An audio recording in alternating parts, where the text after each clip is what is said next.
बच्चों, आज की क्लास के अंदर हम डिस्कस करने जा रहे हैं। हमारा अगला टॉपिक है इनफर्टिलिटी। इनफर्टिलिटी का मतलब होता है अनेबल टू प्रोड्यूस चाइल्ड। अगर कोई पेरेंट्स या कोई कपल चाइल्ड प्रोड्यूस नहीं कर सकता तो इस कंडीशन को हम कहते हैं इनफर्टिलिटी। तो आज के समय में देखें तो इनफर्टिलिटी एक बहुत बड़ा इशू है। इनफर्टिलिटी के कारण कई लोग ऐसे हैं जो कई सालों तक उनमें चाइल्ड प्रोड्यूस करने की एबिलिटी नहीं रहती, लेकिन इसको प्रॉपरली समझने की ज़रूरत होती है। तो इनफर्टिलिटी का अगर देखें तो इसका मतलब ये है कि उस कपल के अंदर अगर बात करें फ्यूज़न ऑफ गैमेट की, तो या तो वहाँ पर प्रॉपरली फ्यूज़न नहीं हो पा रहा है। इसके लिए मोस्ट ऑफ फीमेल को ही दोषी ठहराया जाता है, लेकिन हमेशा ऐसा ज़रूरी नहीं है। वहाँ पर और भी बहुत सारे रीज़न हैं जिसके कारण इनफर्टिलिटी होती है। अगर इसका बेसिक रीज़न देखें तो बेसिक रीज़न कुछ ऐसा भी हो सकता है, जैसे मान लो ये मैंने फीमेल रिप्रोडक्टिव स्ट्रक्चर शो किया है। अगर ओवेरी के अंदर एक तो ये हो सकता है कि ओवम ना बने, एक तो ओवम उसमें बने ही नहीं। दूसरा रीज़न ये हो सकता है कि ओवन बना लेकिन वो प्रॉपरली वहाँ से रिलीज़ नहीं हुआ। रिलीज़ हुआ तो ये हो सकता है कि रिलीज़ होने के बाद स्पर्म वहाँ तक पहुँच ही नहीं पाया, जिससे कि फर्टिलाइजेशन नहीं हो पाया। एक रीज़न ये हो सकता है। दूसरा रीज़न क्या हो सकता है? दूसरा रीज़न ये भी हो सकता है कि अगर मान लो फर्टिलाइजेशन हो भी गया तो फर्टिलाइजेशन के बाद एम्ब्रियो का डेवलपमेंट प्रॉपर नहीं हो पाया। एम्ब्रियो का डेवलपमेंट नहीं हो पाया, या अगर एम्ब्रियो डेवलप हो भी गया तो उसका जो इम्प्लांटेशन जो होना चाहिए था यूटेरस के अंदर, या वो नहीं हो पाया। तो इसके कारण इनफर्टिलिटी के जो रीज़न्स हैं वो बहुत से हो सकते हैं, जिसके अंदर गैमेट प्रोडक्शन को लेकर आगे का जो डेवलपमेंट है उसमें भी कोई प्रॉब्लम। इस तरह से कई रीज़न्स के कारण डिफरेंट वर्सन्स के अंदर डिफरेंट रीज़न्स होते हैं, और जिससे कि वहाँ पर इनफर्टिलिटी को देखा जा सकता है। लार्ज नंबर ऑफ कपल हैं जो इनफर्टाइल होते हैं, मतलब they are unable to produce children even after unprotected coitus. अगर वो कोई बर्थ कंट्रोल मेथड यूज़ नहीं कर रहे हैं और उसके बावजूद भी उनमें अगर चाइल्ड प्रोड्यूस नहीं होता है, इसी को हम कहते हैं इनफर्टिलिटी। तो ये एक बहुत ही इम्पोर्टेंट इशू है आज के समय का, जिसके अंदर बहुत से लोग उससे सफ़र कर रहे हैं।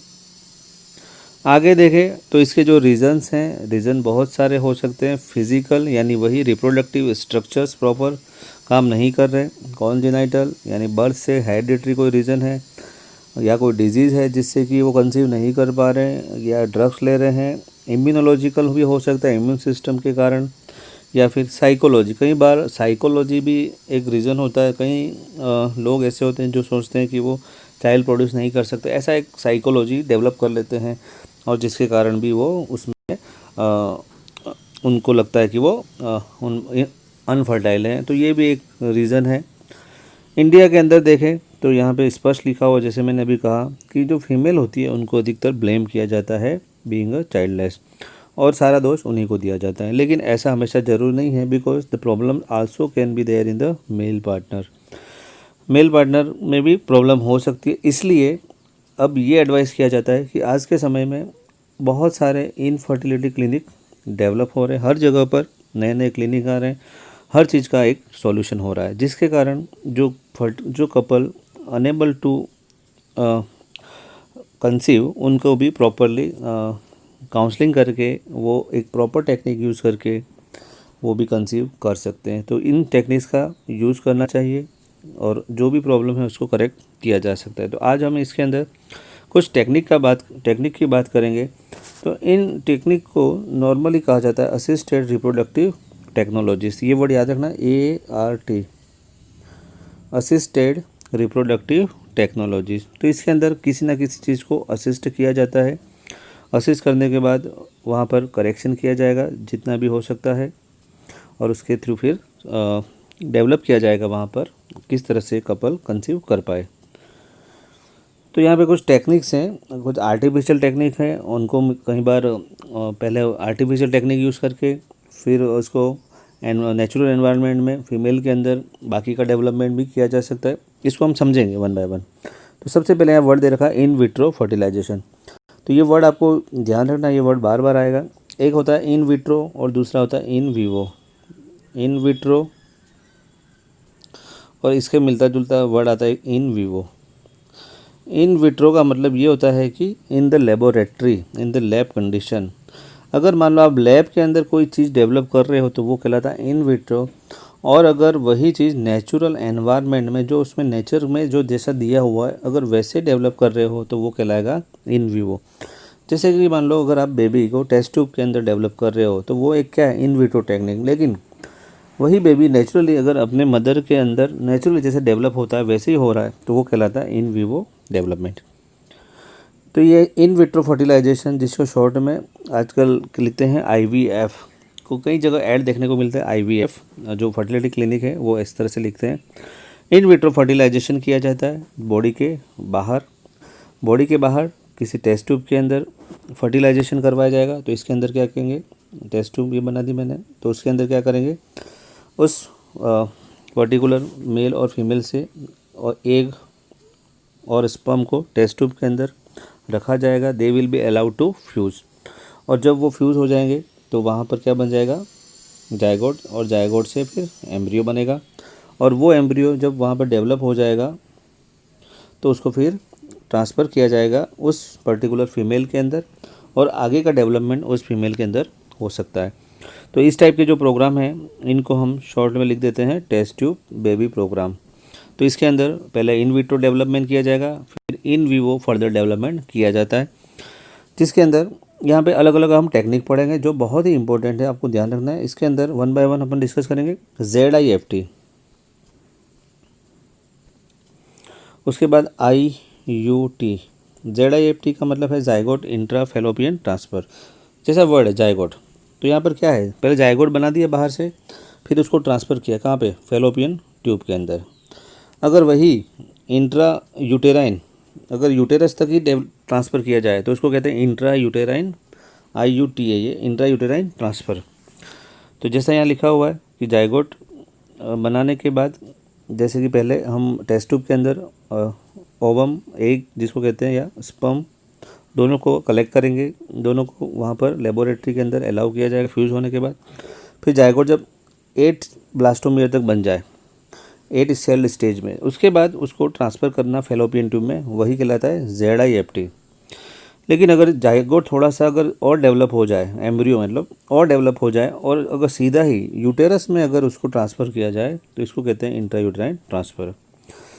उसके बाद कभी कभी क्या किया जाता है कि कुछ फीमेल जो कंसीव नहीं कर सकती, तो उस केस में क्या किया जाता है, दूसरी फीमेल के अंदर, दूसरी फीमेल में गैमीट ट्रांसफ़र करके इन विवो फर्टिलाइजेशन करवाया जाता है। और फिर वहाँ से जायगोट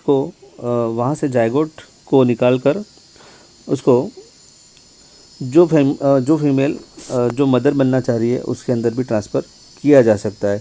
तो या वो उस टेक्निक के अंदर अगर फीमेल के अंदर फर्टिलाइजेशन करवाया जा रहा है तो वो कहलाता है इन विवो फर्टिलाइजेशन। उसके बाद अगली टेक्निक है यहाँ पर GIFT, gamete intra fallopian transfer. जैसा नाम है वैसा ही काम है, गैमिट। उसमें हमने सीधा टेस्ट ट्यूब में जायगोट बना के ट्रांसफ़र किया था, लेकिन यहाँ पर हम जायगोट ट्रांसफ़र नहीं करेंगे, हम यहाँ पर गैमिट ट्रांसफ़र करेंगे। जैसे कि ओवम, फीमेल गैमिट है, अगर डोनर जो भी है उससे हमने लिया ओवम, क्योंकि उस पर्टिकुलर लेडी में जिस जो कंसीव होना चाहती है उसमें अगर ओवम नहीं बन रहा है तो किसी डोनर से ओवम लेना पड़ेगा। लेने के बाद उसको फैलोपियन ट्यूब तक ट्रांसफ़र कर दिया जाएगा, तो उसी को कहते हैं gamete intra fallopian transfer of another female who can not produce one. लेकिन उसमें फर्टिलाइजेशन हो सकता है, और उसके क्योंकि उसके अंदर ऐसा एनवायरनमेंट है, तो आगे का डेवलपमेंट फिर उसके अंदर ही हो जाएगा। लेकिन उसमें नेचुरली ओवम नहीं बन रहा है, इसलिए हम उसको बाहर से दे रहे हैं, तो इसको कहते हैं गैमिट इंट्रा फैलोपियन ट्रांसफ़र। उसके बाद एक और टेक्निक है जिसका नाम है ICSI, intra cytoplasmic sperm injection. इसके अंदर क्या करते हैं, ये एक तरह का पहले तो इन विट्रो टेक्निक है टेस्ट ट्यूब के अंदर। जैसे मान लो ये हो गया एग, तो इस एग के अंदर इंजेक्शन दिया जाएगा किसका, स्पर्म का, इंट्रा साइटोप्लाज्मिक स्पर्म इंजेक्शन। तो एग को टेस्ट ट्यूब के अंदर एग को रखकर उसमें सीधा ही स्पर्म का इंजेक्शन दिया जाएगा, तो इस टेक्निक को कहते हैं इंट्रासाइटोप्लाज्मिक इंजेक्शन।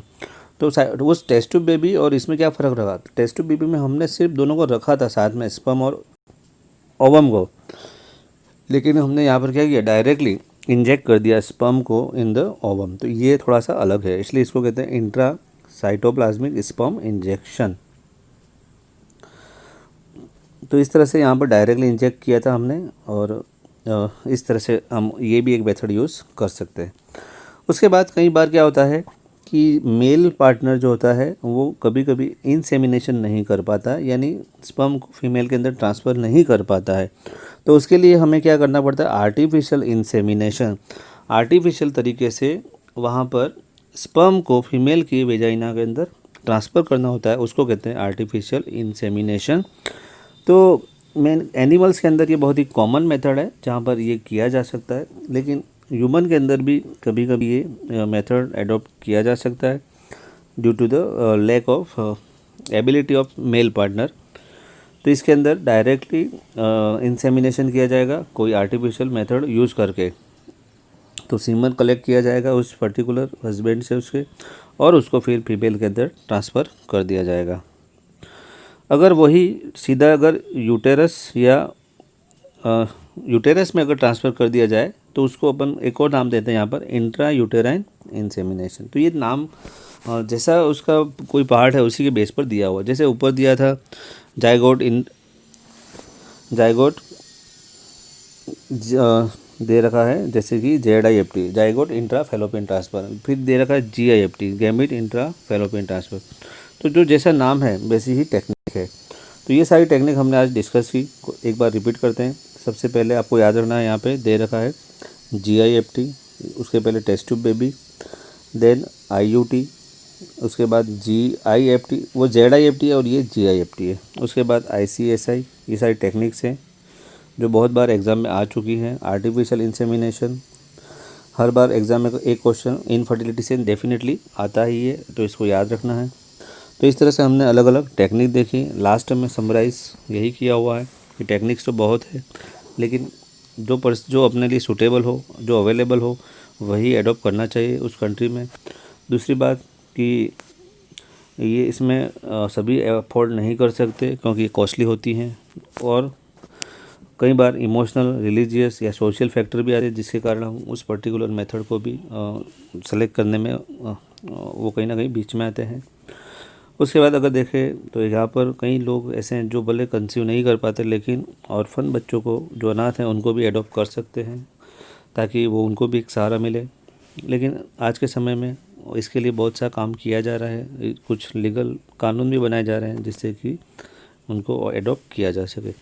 तो इस तरह से ये चैप्टर बहुत ही इम्पोर्टेंट है, इसको पढ़ना है, समझना है। तो आज के लिए इतना ही। So that's all for this particular class.